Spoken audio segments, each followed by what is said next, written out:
Live from the Business RadioX studio inside Renaissance Bank, the bank that specializes in understanding you. It's time for North Fulton Business Radio.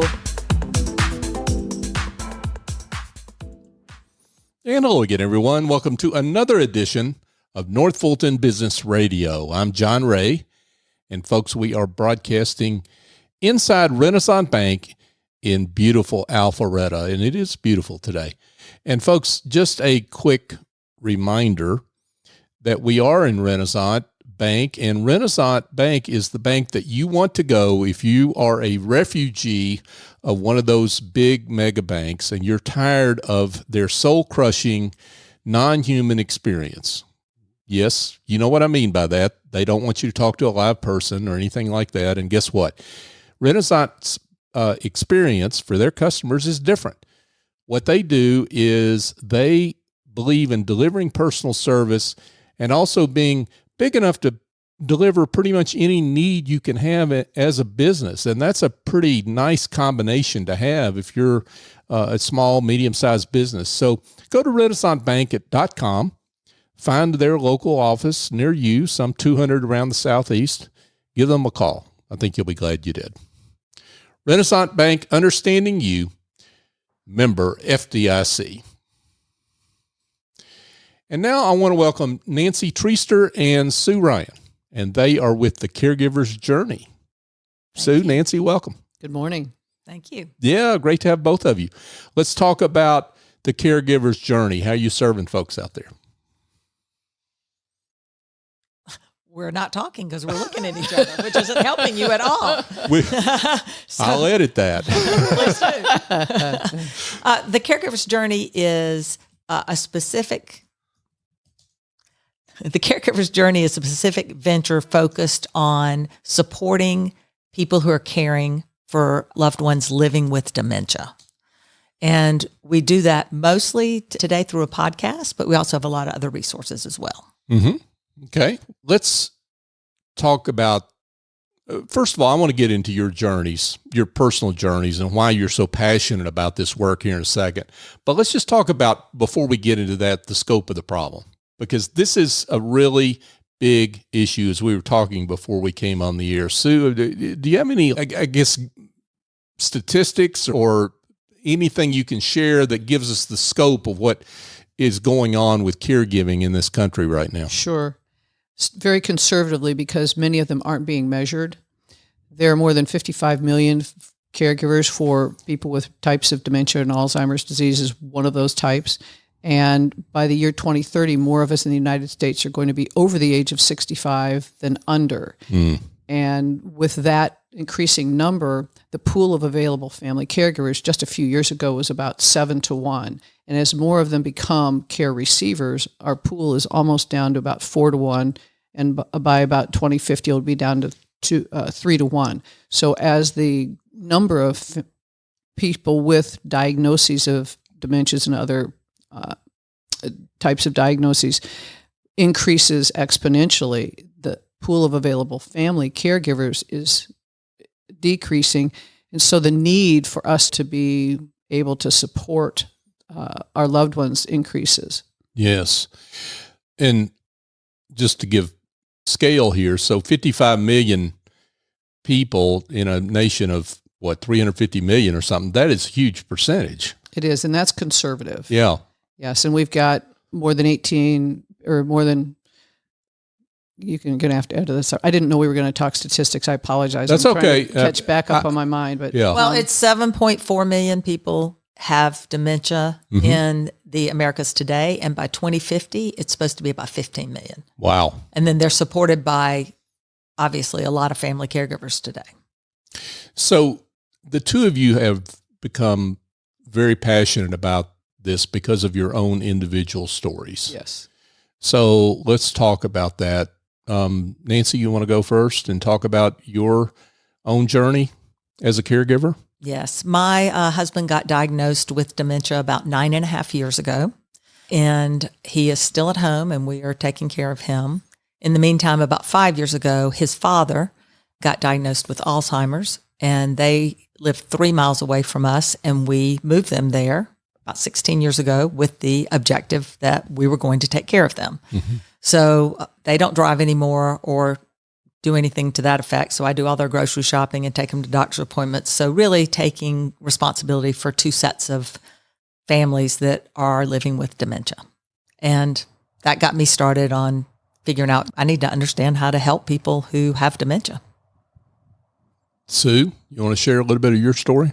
My first caregiving journey began when I was in my early 20s, and I've been on a variety of caregiving journeys, including my grandmother, my dad, and overlapping that with my husband for the last 40 years. What are the elements of each of your journeys that I guess have stood out in terms of getting to a point where it's like you throw your hands up and say, I don't know, I don't have help, and I don't know where to go to find answers? Sure. Because this is what makes you passionate about this work, right? It does. And it happens a lot. For example, something happens and you don't know what it is you don't know. And you don't know how to ask the questions. You don't even know what questions to ask. And we don't know where to get the support. So it's really overwhelming.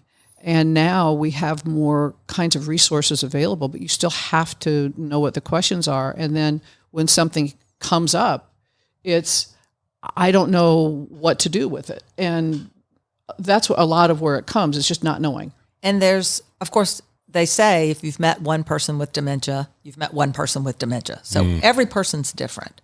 But there's a massive amount of commonality in terms of the day-to-day issues. And it's very difficult to find what you need to know to actually deal with the day-to-day challenges. Yes. And my journey started 9.5 years ago, and Sue was ahead of me. And when it started getting hard, 'cause it's not terribly hard for the first couple of years when they're just struggling, you can continue with your life to some extent. When my journey started getting hard, I started calling Sue. Not everybody's got a Sue. And I had a lot of dementia experience, so I could call Sue and ask questions, but not everybody's got a Sue. And so it became obvious to me that there's a whole world of people out there, millions of them, who need the kind of day-to-day advice that I'm getting in order to just make it through the day. And a lot of those people not only do not have a Sue, but they are, because of the nature of where they are in the journey, they are isolated just by that, right? Absolutely. Yeah. There's a lot of that going on because as your caregiving responsibilities increase, you're investing more of your time with your care receiver and you're not getting out in the community, and there are fewer opportunities for you to reach out to other people. And if you don't know who to reach out to, it's hard to get support. And then what happens with many people is they don't ask the questions. They feel like, I don't want to burden somebody, or I feel like I shouldn't have to ask somebody else. I should be able to figure this out on my own, or I should be able to handle this on my own. Stop it. No, you shouldn't. You don't. Reach out. And there's a lot of internal guilt when you don't know how to handle things. You almost need permission. And Sue and I spend a lot of time in every podcast we do talking about, it's okay not to, you didn't get a PhD in this. It's okay not to know what you're doing. You didn't go to school for this. You didn't go to school for this. And so consequently, let us help you figure out how to get through this. And at the same time, you've got permission to not know what you're doing. It's okay. Let's talk a little bit about the family member impact. And the two of you distinguish, I think it's important also for people to internalize this, that the experience of the spouse or the primary caregiver is different than other family members, right? And that are in the vicinity, as it were. I'm not talking about just geography, but in terms of just supporting, how they support. Talk about that piece of it. So we actually have a podcast on this. Yes. Even though you don't know. I heard a rumor about that, yeah. Because there's a lot of pressure on the people who do want to participate, because they don't know either, by the way, how to handle being a caregiver. And then they have to figure out what their participation is going to be. And they have to go through their own grief and their own guilt for either trying to live their own lives while they recognize that caregiving's going on. I interviewed my son, who is 30, who has helped a lot in the caregiving journey. And as part of that, he would stay with my husband when I needed to travel, and all was good up until the point where my husband got incontinent. And then I asked him to come stay with my husband for one afternoon because I needed to go do something. And he had to say to me, Mom, if it includes changing Dad, I can't do it. And shame on me for not even thinking about asking the question where his boundaries were.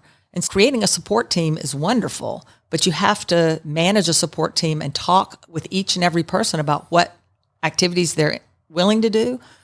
Be good with the fact that they set their boundaries on how much time they're going to spend or what they're actually willing to do, and balance all that. And everyone's got to create their own balance and their own boundaries, if you will, in terms of how they're going to participate in caregiving. And there are also a lot of emotions with it. There are people who feel guilty because they're uncomfortable being around them, and they've got other kinds of experiences. And so it's giving tremendous amounts of grace. We talk a lot about giving grace throughout the entire journey.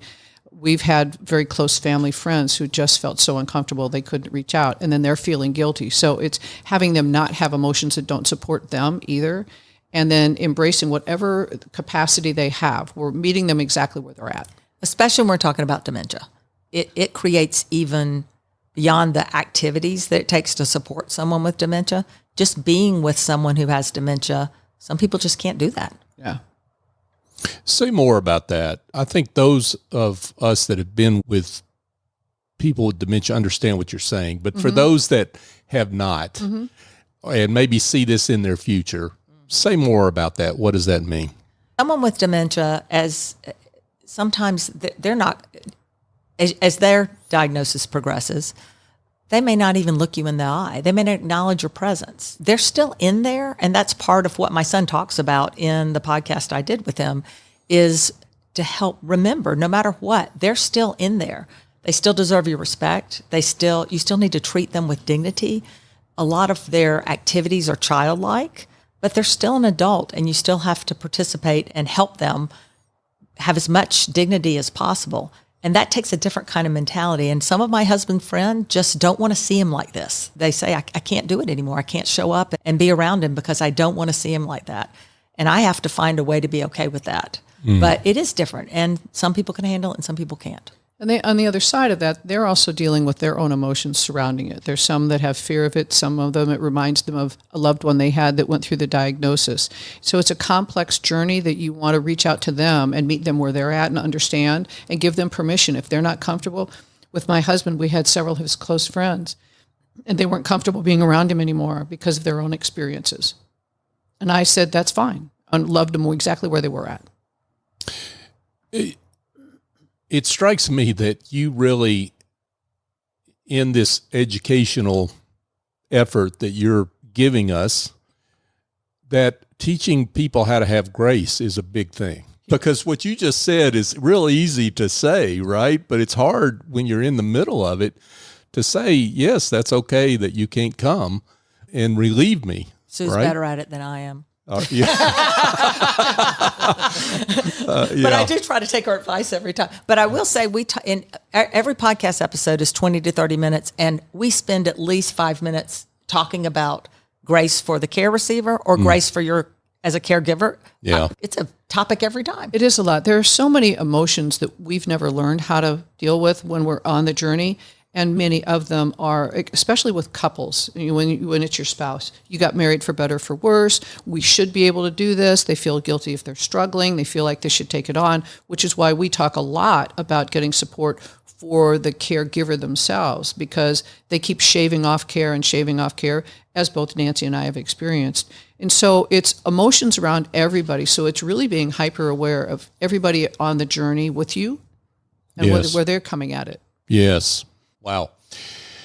Sue Ryan and Nancy Treaster, folks, they are with the Caregiver's Journey, a variety of resources that they have there at thecaregiversjourney.com.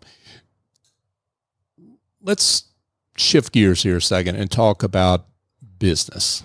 We're big believers in business at Business RadioX, but business needs to step up to the plate here in terms of recognizing the issues that their employees, executives are going through when it comes to caregiving, right? Is that a fair statement? That's a fair statement. Let's say more about that, Sure. Sue. Caregiving, whether it's a year or whether it's 10 years, it's still a temporary season. You've got valuable employees who are part of your organization. And caregiving doesn't discriminate. It can be the CEO. It can be the lowest level entry person you've got. They still have that. And so it's how do you help the teams they're on be able to navigate during this temporary season. A lot of it is self-identifying and being able to have organizations say, we embrace you if a family caregiver, which is where one of the biggest challenges comes, is that they don't have programs, so caregivers can't self-identify. And so it diminishes their productivity at work. It holds team members back. So there's a lot of, we call it the hidden workforce, that they're not being able to be seen. So there are a lot of hidden costs that are impacting the business. And there's, in business, there's a great opportunity for that to go away because the precedent has already been set for people who have other seasons of their lives where they have special things going on. And businesses can very quickly have a positive impact when they focus on this.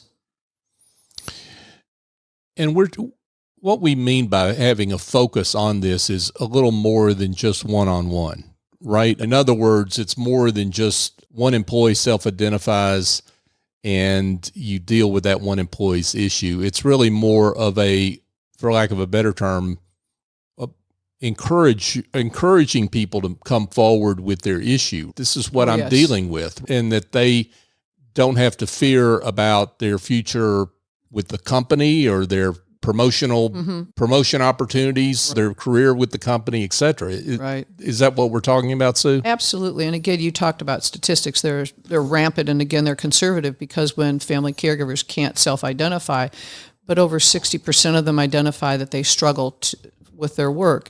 Many of them have either had to take less of a role, they've gone to part-time, they've had to step away, and because they can't self-identify, they're not sharing that's why it is.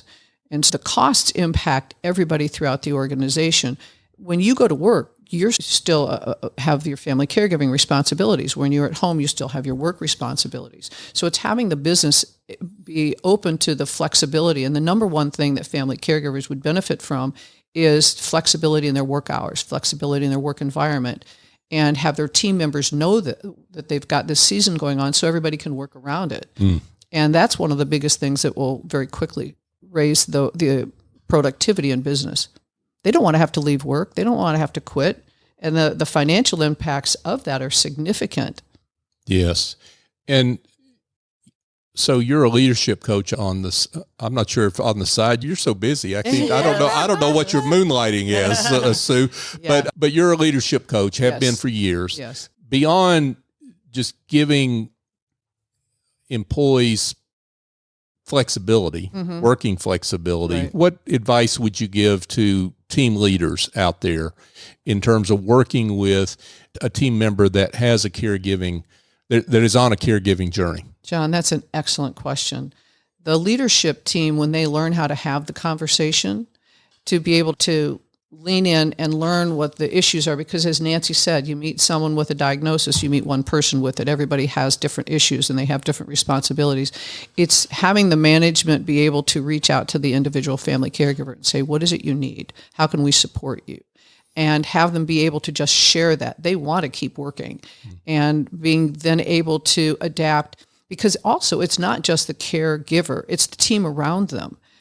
You want to be able to have the team around them be able to stay productive and not have resentment that somebody's not carrying their part of the load. So when they can elevate and have candid conversations with everybody and embrace them and know how to do that, it really helps with both the dynamics and the relationships. And then it allows the caregivers to continue to work and the teams to be productive. Yeah, I can see how that would be a really big problem in terms of educating those that have never been through a caregiving journey. Exactly. And they just don't know how deep that morass can be for their fellow employee, their fellow team member, right? Yes. And one of the exciting things that happens, and this is just brilliant, when those teams understand what it is. So often in companies now, team members are saying, hey, I've got a couple hours I could volunteer. I could come. Do you have any errands you could run? So they're able to actually help participate in support, not because they have to, but because they understand what the impacts are in this season and they're aware of it. And there are companies that now are offering people, if they wanted to donate their time off hours, to be able to have other special needs groups be able to use them, so that people recognize this. And it's great. People want to help. Yes. Yeah. And they can't help if they don't know. They can't help if they don't know. So raising the voice of it and the awareness of it. Yeah. What a fabulous idea to be able to offer this out to the company and say, hey, here are some of our team members that are dealing with this. Here's a way you can help them. Absolutely. And people want to help. And they, so often companies have where people will go out and they'll help do landscaping for something and wonderful things. People want to give community service. This is giving a service to the community that's also part of their team. Yeah. And then it keeps those valuable employees employed. Yeah. That's such marvelous work. Where are we going with this in terms of business and what business needs to do? I know it's probably, there are a lot more resources on the corporate front, but small businesses out there that are listening to this, losing a team member, it's a bigger bite, right? Because they've got fewer employees and those team members they're at a point where they're a bigger part of the Right. contribution to that business, maybe is the way Right. to say it. So let's talk to those folks. The number one thing is what we've talked about already, is permission. It's starting at the CEO, the very highest level of executive, is giving everybody permission to acknowledge that they're a family caregiver, to self-identify. And then it's education. It's educating people within the company about what this looks like and what it means. And then it's adaptability, is how do we adapt what we're currently doing to embrace this temporary season and to help our entire workforce continue to be productive through it, retaining these valuable employees we don't want to lose, and then also having everybody else feel that to the degree that they can, they're able to support and shift what they're doing. So you've got a lot of resources out there. Yes. The podcast being one of them. We don't need to get into all the details of this, but we want to give people a taste, right, of what you've got. And you've got some high level advice and then some pretty practical advice, right? So let's give folks a taste of what you are covering in the podcast and what's coming up. Okay. Right now, our focus has been very much on day-to-day challenges. So there's a lot of day-to-day challenges. Mm-hmm. So Sue and I like to say, when you look something up online, you see a paragraph on how to handle it. We spend 20 minutes in a podcast on it because a paragraph is not going to help you with that at enough level of detail. It's just too high level. So we cover really very practical common day-to-day challenges for dementia caregiving. And we use advice from our own experiences and things we've learned in support groups and from other people. And we get a lot of input from our listeners as well that we use to help make those practical tips even better. Mm-hmm. We have a Facebook page, we have an Instagram page. We encourage people to leave their tips out there as well so that we can gather more and more good information to share with people who are going through this journey. I think one of the most important things is we're very detailed. And we talk about the good, the bad, and the ugly. We don't shy away from any part of it. And we tell exactly how to do things and exactly what the experience is. And we talk about the emotions of it as well. Give one example. Okay. Because people need to hear this, and Sure. because this is really important, valuable information that you're giving. So, We did a 5-part series on incontinence. We talk about preparing for it. We talk about changing a urinary incontinence, exactly what to do. We talk about changing when it's a bowel movement. We talk about cleaning overnight, and we talk about bedbound. And we talk about all of the details of it. Yeah. Yeah, this is important because, just like you said, you cannot go out and find this information readily, and there's no courses or you're not prepared to go find the information. Yeah, And you need it when you need it. Other thing. So each episode is titled very specifically and very easily to understand what's in it, because you might be dealing with you might be at the beginning of your journey and you're dealing with bathing and dressing because that's where it starts. And so how do I handle bathing and dressing? We have an episode on that. How do I handle communication in the beginning in terms of really supporting my care receiver's independence, but making sure that behind the scenes, I'm giving them, doing everything I possibly can while they think and help support their dignity as well. So they think they've got it all under control, and that's good. That's what we want them to think. But behind the scenes, we're leaving sticky notes. We're helping create their list for the day of what it is they want to get done. We're prompting them throughout the day to make sure they're getting those things done. So how do you be a supportive caregiver in the beginning? Every episode has a title that helps you figure out where am I in my journey? What is the challenge I'm dealing with today? And how do I jump in and listen for 20 minutes? Because I need a break anyway, by the way. So how am I going to take 20 minutes? And they're very, we're told, how about this, from other people, they're very engaging and entertaining because we tell stories. We laugh at about one of the ones we did was about taking away driving privileges. Yes. Oh, wow. Oh, yeah. That was both entertaining and educational. Yeah. And we laugh at each other because Right. some things I did are silly and some things Sue did are silly, and we laugh at each other. But we tell stories about what happened and how it got there and what we wish we'd done differently. If we'd known that this is where it was going to go, we would have done it this way instead. And to your point of everyone's story is everyone's story. Yes. You're collecting stories. Absolutely. So say more about that. We are going to put out a book that's called We're All on This Journey Together, and collecting stories from people that they've got of different areas in their journey of, for example, of a younger person and dealing with a loved one or someone with the grief and the different parts of it. So we're going to be putting out a book for that. That's wonderful. You'll have to come back when that comes out. There you go. So I think we've pretty much answered the question, but I want to draw this out just to be clear. The folks that need to be listening to your podcast, taking advantage of your resources, family members and businesses. Yes. Yeah, family caregivers is a category that people talk about, which is you're not always, Sue calls it family. Yes. Sometimes it's a friend. It's not all, but it's a category called family caregivers. And that's really the people who are taking ownership of caring for someone either at home or even in a care community where you're the one responsible for their care or you're supporting someone who is. Your last point was what I was trying to get to there, because it's not just for the caregiver. It's for those that are trying to support a caregiver that from maybe afar or whatever. Exactly. That they need Friends, family, and loved ones. Yeah. So you give them a window into what's going on the ground. That is a perfect way to put it, actually, because some of our listeners tell us they're not the primary caregiver, but they want to understand how to support the primary caregiver better. And so they'll listen to what we say we did that you shouldn't do and how to do it better so that they can be better supporters of the primary caregiver and obviously in the way they inject themselves into caregiving. And we have also given tips for how you can support the primary caregiver. Yeah, that's great. That's terrific. So you've got testimonials. You've got folks that have come back to you and talked about how valuable your resources are. So let's maybe share a little bit of that, Nancy. Just from our website last week, we got a fellow who wrote us something that was really nice, and we asked him, could we use it as testimonial? And he said yes. So I'm going to read it to you since he said it was okay. Please.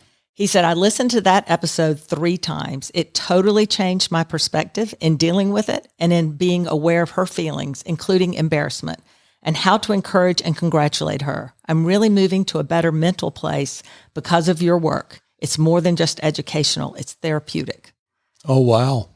And that, if we say what our objective is, that is exactly what our objective is, just to help people. When you listen to mine and Sue's stories about what went right, what went wrong, how you can do it better than we did, it helps you get in the mental place that says, I got this. I can do this. Mm-hmm. And something about just being in it's hard to be a caregiver of someone with dementia, and you can get very down about it. But if you can just hear some good stories that make you feel like, you know what, I'm going to make some mistakes. That's okay. Sue and Nancy made mistakes too, and they're still here and talking about it. Yeah. And I can do it better because I'm going to learn.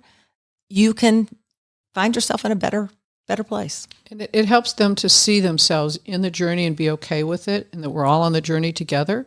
And he saw himself in what we were sharing. Mm-hmm. That's wonderful. Nancy Treaster and Sue Ryan, folks, what valuable resources they're offering to you and to other loved ones and family, I like that term, that need these resources. So please share the caregiversjourney.com. That's the URL for really all your resources, but the podcast is the same name. Yeah, the podcast is The Caregiver's Journey. You can get to the podcast from the website, right, or just type in The Caregiver's Journey podcast, and we're all over page 1, so you'll find us that way as well. Got it. And you're on YouTube and Apple and Spotify and all the major, and some of those are going to be viewed on YouTube, depending on what the episode is, yes, right? They are. Yeah, in terms of some practical things you need to know, folks. Practical tips and candid conversations. That's what we call it. Yeah. Sue Ryan, Nancy Treaster, we really appreciate you coming in. Thank you for the great work you're doing. We're just delighted we could shine a light on it. Thank you. Thank you. Hey, folks, just a couple of quick things before we let you go for today. Renaissance Bank is serving their clients, but they're also serving the community, and they're doing that through the Georgia Alliance for Breast Cancer. Now, the Georgia Alliance for Breast Cancer was formed in order to funnel resources to support breast health and breast cancer programs here in Georgia. And once the Avon 3-day walk left the state, they stepped in with the Georgia 2-day walk that covers 30 miles instead of 60 miles. And you get to sleep in a hotel instead of a tent. I like that kind of deal. And also, through all that, get resources to help those that are suffering from that disease and to get research. Renaissance Bank is a major supporter of GAABC, both in corporately donated funds and employee donations participation in the walk. Go to gaabc.org to find out more information and to participate. And join us because we have participated. And folks, I also have a book out. It's called The Generosity Mindset, A Journey to Business Success by Raising Your Confidence, Value, and Prices. If you're a solopreneur, small professional services firm, this book may be for you. It covers value. It is for you, actually. Not maybe. It is for you because it covers the issues that affect your business every day, whether it's expressing your value, your business development, or your pricing. Go to thegenerositymindset.com to learn more. Also, I just want to thank you, our listener. You are number one in my book because you have supported us over now 8.5 years of North Fulton Business Radio, and we just passed show number 800. Thanks to your support, you make it easy for us to come in and keep doing this work every day because you send us guests, you like us on social media, you share the show, and we could not do what we do without you. So thank you for helping us to be the voice of business in the North Fulton region and beyond. We are grateful for your support. So for my guests, Nancy Treaster and Sue Ryan, I'm John Ray. Join us next time here on North Fulton Business Radio.